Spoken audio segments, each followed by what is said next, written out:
Guys, mugire ibihe vyiza n'intango nziza za weekend. Reka mukuru yacu tumere nk'abaherera kandi mu gihugu cya Tanzania, aho rero bongeye kwandika Sadio ntibazongiza mu vy'ukuri, ubona yuko kufashitseyo aba Tanzania batararuhuka kabisa.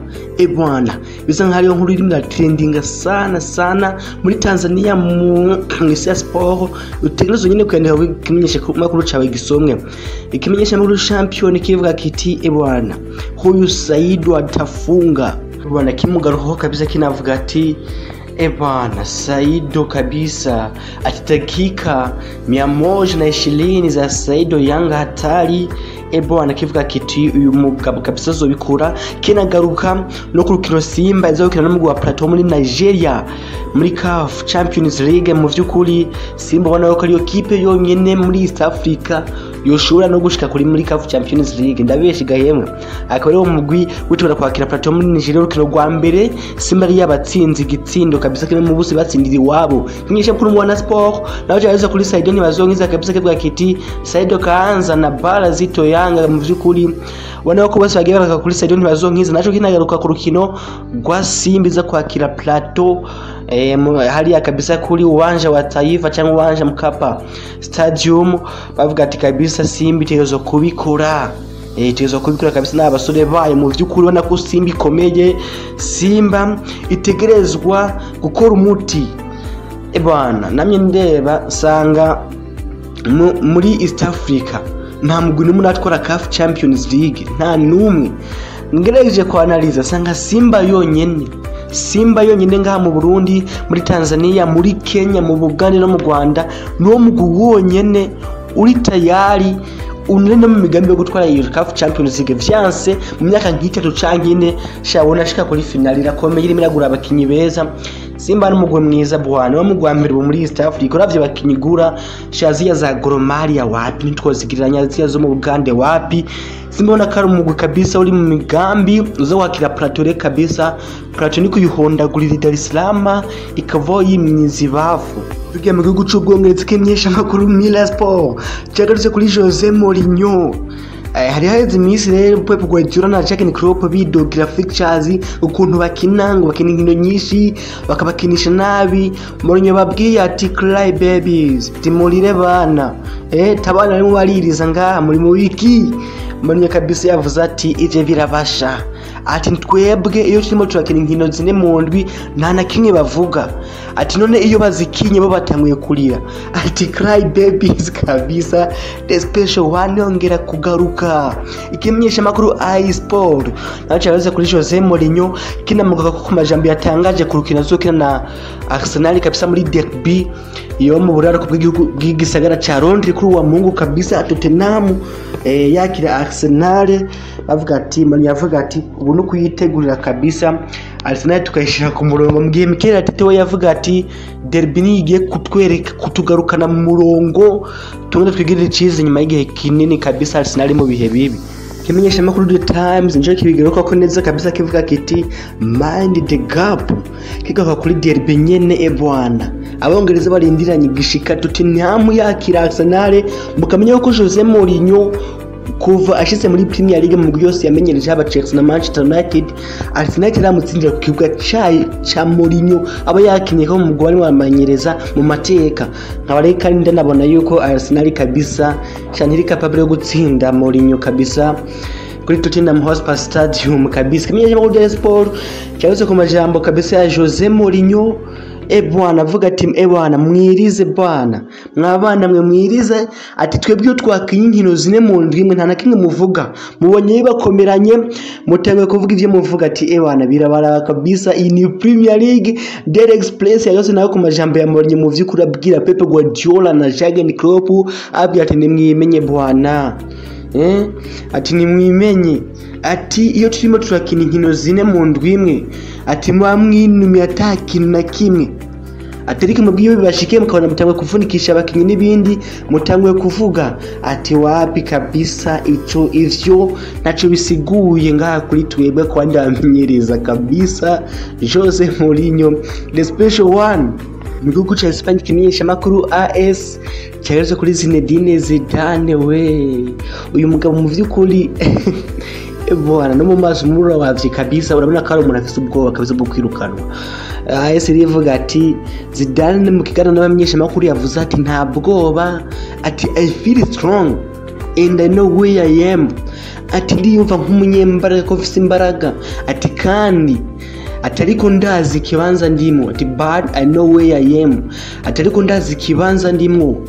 Gawa ku majambo ya Zinedine Zidane yamenyesheje kabisa mu bamenyesha makuru mbere yo gutana mu mutwe na Sevilla uyu munsi 11-15 kabisa.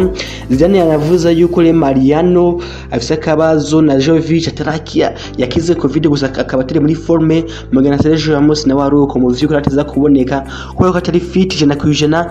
Kina no kuri Luis Suarez mu vyukuri yamaze kugaruka kabisa nyuma yo kutagwa positive kabisa kuri covid nyuma y'igihe aguma yitorwa mu ngamba gihugu cya Espagne ne ikimenyesha makuru Marca naho cyagarutse mu vyukuri kuri Zinedine Zidane kivuga kiti ebwana reka ibitu bikore tubishike ko mu vyukuri. Najiga ku majambo Zinedine Zidane yavuze avuga atabwoba afise yumva nk'umunyembaraga, anavuga ati ibi tugiye kubikora. Kina no ku majambo yatangaje aho yavuze ati sinigeze niyumva ko ndi umudakugwa ko mwuyu mugwi kuva kera nkuru umukenyi canke ubu nkiri mumenyereza, ati ivyo kuvuga ko nto kwirukanwa, ati wapi ivyo ntaco bisiguye, ati sinigeze numva ko ndi umuntu atokwikora mu mugwi, niyo mpamvu nazo gukora neza nkigenza neza no kuri kino Barcelona ukina n'umugwi wa Cadiz isaha zino z'ijoro. Kera no kuri Luis Suarez kabisa ebana yamazire kugaruka nyuma yo kudatuka COVID-19 ikimenyesha amakuru Mundo Deportivo cyagarutse kuri Pele na Leo Messi kivuga ati Pele ubu afise ubwoba kabisa bati Pele afise ubwoba, akaba ari umugabo uyu munsi Leo Messi azakuraho record yiwe y'umukinnyi yatsinze ibitsindo vyinshi mu mugwi umwe. Pele yatsinze muri Santos ibitsindo 343 mu gihe Messi amaze gutsinda 641. Messi keneye hat-trick uyu munsi ku mugoroba agakuraho iyo record cyagatsinda bibiri akanganya na Pele. Kivuga ati kabisa Pele afise ubwoba bw'uyu musore kabisa Leo Messi. Mwekenaga no kuri ku majambo ya Zinedine Zidane avuga ati sinigeze numva ko umuntu adakogwa nk'ubwo cyangwa tokwirukanwa.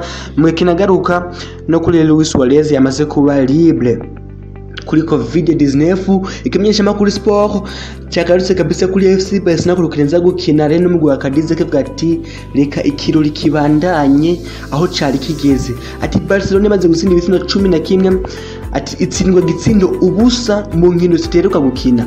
Urumva kiri mu bihe vyiza mu vikira tangwe kubizamwe, ati reka ikirori kibandanyirize ngaha ku rukino rwa COVID. Ati Messi, Ter Stegen na Coutinho bagarutse mu bakinyi baza gutangura mu kibuga inyuma y'uko udatangura mu kibuga cyangwa guhagwa karuhuko ku rukino rwa Ferencvaros. Kena no kuri Koeman kabisa yagize cyabwa ku majambo ya Tusquets mu perezida w'ifata kibanzo wa Barcelona yavuze ati yaba ari jewe nari kubana nagurishije Messi. Ntuzare Koeman akaba yishyuye Tusquets avuga ati amajambo yewe nta kintu na kimwe yodufasha, n'amajambo araho atakintu na kimwe amaze. Igihugu cy'Uburundi nikimenyesha makuru Corriere dello Sport cyamanje kigaruka kuri Luis Suarez. Muribuka Suarez igihe yashaka kuja muri Juventus akagenda gukora ikibazo cy'ururimi rw'Igitaliyano bikaza kwanga, ariko hagacame inkuru ivuga yuko inaho yagikoze yagitsinze ku manota 100% kubera yuko yakoze ikibazo kizi akora amatohozo yatanguye directeur no professeur yamukoresheje kijya kibazo kuri Université Suarez yakoreyeko tiyari bamaze kwirukanwa. Ubu akaba directeur sportif wa Juventus nyamari Platini nawe ari mu matohoza bitegenze uko nashobora gufungwa agahanwa, ati yononye umuco w'igihugu cy'Ubutaliyano ni gute yerekana ururimi yerekana ikibazo ururimi rw'Igitaliyano kandi baba bashaka kureba yuko umuco waho hariko na kimwe uzi ko cyangwa ufise ko. Ikimenyesha makuru kinagaruka no kuri stade kabisa Napoli yamaze kwitwa Stadio Maradona Diego cyangwa Stadio Diego Armando Maradona anyuma yo gufa kwiwe, bakaba bamaze kuyimwitirira. Kina no kuri derby uri mu kino za guhuza Juventus n'umugore wa Torino, derby y'Ipule kivuga kiti kabisa niza kuba vyoroshe. Kimenyesha makuru cyo ngaho nyene Tutesport kivuga kiti Paratici ari mu matohoza inyuma yo kwereka ikibazo Luis Suarez. Paratici akaba umuyobozi wa sport muri Juventus kabisa avuga ati uyu mugabo ashobora gufungwa nyuma yo kwereka ikibazo kabisa Luis Suarez kugira amusinyishe. Luis Suarez takintu na kimwe yarazi mu Gitaliyano, agiye gukora ico kibazo bo acamenya inyinshi mbere yuko agikora, acagenda gukora inyinshi azizi. Murumva ko mu professeur hamwe n'directeur yamukoresheje ku ishuri yakoreye ko université cyangwa kaminuza amaze kwirukanwa. Kene ko kuri derby riza guhuza Torino na Juventus kabisa kivuga kiti iyi irenze kwitwa derby. Kene rero kuri interview umwanditsi yitwa Nesbo yakoranye n'abamenyesha makuru aho yavuze ko Haaland ari umukinyi mwiza kabisa, ameze nka Ibrahimovic amenya Cristiano Ronaldo uravye kuntu atsinda ibitsindo. Guys mwose ko mubibona bwana mubona Haaland Charles handi mu byukuri ebana uravye kuntu atsinda ibitsindo nta nkeka yuko nyine azomera nka Cristiano hamwe na Ibrahimovic mu byukuri. Kimenyesha makuru reke bivuga ko c'Ubufaransa cyagarutse kuri Marseille yarayitsinze umugwerero wa Nîmes ibitsindo 2 mu busa kivuga kiti empoint c'est tout. Ekaba rero Paris Saint-Germain irusha Marseille inota rimwe gusa kuri classement, kandi Marseille ikaba ifise n'inkino zibiri tarakina. Reke bivuga ati ewane buri inota rimwe gusa nta kindi ice ija a tête de classement kana kuri Paris Vieira kabisa yamaze kwirukanwa n'umugwi wa Nice. Akaba ari umukinyi wa kera wa Arsenal atakiri mu menyereza wa Nice mu vyukuri nyuma kwigenza naye mu nkino yaraheruka gukina. Guys reka turabire hamwe zimwe mu nkino ziza ko uyu munsi umuntu yoraba kabisa uvuga ati uru nimwe mu mukino noraba. Urukino rero woraba uyu munsi 11 ntuze gucika urukino kwa Manchester City na Fulham muri Premier League. Saa moya ntuze gucika uruza guhuza West Ham na Manchester United. Saa yine ntuze guhuza kabisa uza guhuza Chelsea n'umugwi wa Leeds United. Mu cha Espagne saa 11:15 ntucikuruza guhuza Sevilla na Real Madrid. Saa yine ntucikuruza guhuza Cadiz n'umugwi wa Barcelona. Mu c'Ubudagi ntuze gucikwa urukino ruza guhuza Dortmund na Eintracht Frankfurt saa 10:30. Mu gihe rero saa moya ntuze gucikwa kabisa urukino rutoroshe ruza guhuza umugwi wa Bayern Munich n'umugwi wa Leipzig. Mu c'Ubutaliyano ntuze gucikwa urukino ruza guhuza rero saa moya top umugwi wa Juventus hamwe n'umugwi wa Torino kabisa derby yiture n'abaronko umwanya uze kureba n'uruza guhuza Inter Domina n'umugwi wa Bologna igihe cy'isaha 3:45. Mu gihe muri Ligue 1 canke kabisa muri Bufaransa tocikuru za guhuza Montpellier na Paris Saint-Germain igihe cy'isaha 4 z'ijoro. Mu gihe rero urundi rukino rukurikirane wo budafise rero televiziyo canke batagarikana kuri Canal Plus worabo rukurikirana rukino za guhuza umugwi wa Fortuna Stade no mugwi wa Willem kabiri ukinamwe umusore Michael Tezen ndashimiye kabisa uzekera bukuntu yigenza. Urukino kabaruza kubisa rero 1:45 n'urundi ruza kugucika. Rengaye wacu urukino warabaruza guhuza umugwi wa Ruweyare w'imuramvya n'umugwi rero wa Vitaro uramutse uri Gitega canke uri umwe mu bafana biyo migwi. Urukino kaza reko isaha 9 mu masaha yani wacu. Guys tugere ku makuru ya transfer kabisa bayavuzwe. Kimenyesha makuru ya Spain cemete yuko Paris Saint-Germain emirahiga uburyo bwose usinyisha Leo Messi muri sama mge Manchester United kabisa gutegura gusinyisha gasore ka Harvey Barnes Karen Chester na mukibuzo Jadon Sancho ku yindi ncuro.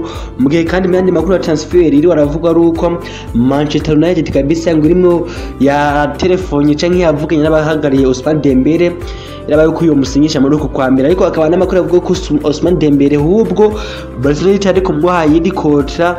Mu kandi mu yandi makuru ya transfer hiyo aravuga ko Manchester United kabisa niyaramuka yirukanye Ole Gunnar Solskjaer ishobora kuzoshizana Thomas Tuchel wa Paris Saint-Germain. Tikane Thomas Tuchel ari tayari kwakira akazi ka Manchester United. Oke kimenyesha makuru bwende cyo mu Budage kibivuga. Mwe kandi mu yandi makuru y'inkino ya transfer yavuzwe ari uko mu West Ham United iri tayari guharira contract nshasha mu mumenyereza wa David Moyes meyo kwigenza neza.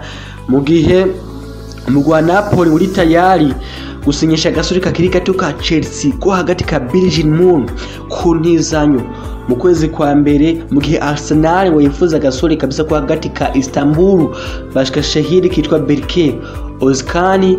Kandi mu yandi makuru ya transfer aruko Juventus kabisa ngo imirarabira hafi mu Jama wa Aston Villa, umukinyi wo hagati wa Aston Villa Douglas Luiz ushobora kumusinyisha. Mugomenyereza wakera wa Juventus amenaza hase Massimiliano Allegri yavuze yuko ewana yifuza akazi muri Premier League. Imigure nka Manchester United na Arsenal zikaba zima ziravugwa ngaho nyene nkuko turindire tukareba nyene aho bizoherera. Guys, mu yandi makuru reka twifuriza amahirwe masa mugwa Musongati bagihari mu gihugu ca Zambia ukina na Green Eagles ku munsi wejo. Maze kuri kino regwa mbere rwarangira ari biri mu bindi ngaha rero mu za CAF Confederation Cup tuvuga tuti kabisa bonne chance kuri Musongati mu bikore muserukira igihugu mu makungu bwena n'umugwi wa Messager Ngozi nazo bari murakina n'umugwerero wa hariya mu gihugu ca Swaziland wa Young Buffaloes haje kuri stade Rukundo. Twizeye nawe kuzorukora ewana tuyifuriza amahirwe masa iserukire Burundi mu makungu. Guys, akaba remo yandi makuru ewana UEFA yashize hanze kabisa UEFA's Ultimate Team of the Year, akaba yarabakinyi bihe vyonse muri UEFA umugwi w'umwaka w'ibihe vyonse muri UEFA nuko no bivuga. Akaba ari mwiza mabashize Casillas wa kera wa Real Madrid, kuri kabiri bashize Sergio Ramos. Impamvu bahamushise nuko yamya hakina kuva kera ndura guhera muri 2011 nkuko. Kuri gatatu bashira Philippe Lam wa Bayern Munich, mu mutima wa defense bashira Gerard Piqué na Carlos Puyol bose bafise Barcelona. Mugihe hagati bahaze Steven Gerrard hamwe na Xavi na Iniesta. Mugihe mu busatirizi hari Leo Messi, Thierry Henry na Cristiano Ronaldo. Akaba harimo abakinyi bashika batandatu bakiniye Barcelona, akamwe abakinyi batatu bakiniye umugwi wa Real Madrid. Akaba harimo n'umukinyi umwe yakiniye umugwi ebwana wa Bayern Munich hamwe n'abakiniye umugwi wa Liverpool ariwe Steven Gerrard. Guys, mugire vyiza, Imana bamugisha.